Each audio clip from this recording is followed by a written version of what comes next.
ನಾವು ಯಾವುದೇ ವಿಷಯದಲ್ಲಿ ಎಷ್ಟೇ ಪಂಟ್ರು ಅಂದ್ಕೊಂಡ್ರು ನಸೀಬು ಒಂದ್ಸತಿ ಕೈ ಕೊಟ್ಟರೆ ನಾವು ಅಂದ್ಕೊಂಡಿರೋದು, ನಾವು ಏನು ಪ್ಲ್ಯಾನ್ ಮಾಡಿರ್ತೀವಿ ಎಲ್ಲನೂ ಬದಲಾಗುತ್ತೆ.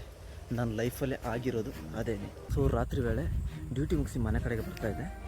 ಆ ಟೈಮಲ್ಲಿ ಅಂದ್ಕೊಂಡೇ ಇರಲಿಲ್ಲ, I met with an accident. So ನಾನೊಂದು ಕಡೆ ಬಿದ್ದಿದ್ದೆ, ಬೈಕ್ ಒಂದು ಕಡೆ ಬಿದ್ದಿದ್ದೆ.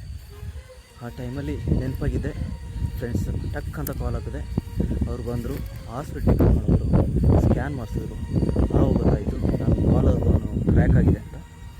ಈ ಕಾಲಾಗೋನು ಮತ್ತು ಈ ಬೆಲ್ಟ್ ಹಾಕಿದ್ದಾರೆ ನೋಡಿ.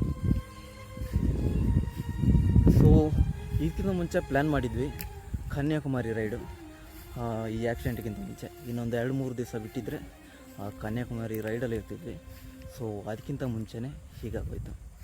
ಈಗ ಎಂಡ್ ಆಫ್ ದ ಡೇ ಇವಾಗ ರಿಕವರಿ ಸ್ಟೇಜಲ್ಲಿದ್ದೀನಿ. 1.5 ತಿಂಗಳಂತೂ ರೆಸ್ಟ್ ಬೇಕು. ಆಲ್ರೆಡಿ ಒಂದು 15 ದಿವಸ ಕಳೆದೋಯ್ತು ಈ ಆಕ್ಸಿಡೆಂಟಾಗಿ. ನಿಮ್ಮ ಸಪೋರ್ಟು ಇನ್ನೂ ಹೆಚ್ಚೆಚ್ಚಾಗಿ ಬೇಕು. ಸೊ ಆದಷ್ಟು ಬೇಗ ನಿಮ್ಮ ಮುಂದೆ ಬರ್ತಾಯಿದ್ದೀನಿ.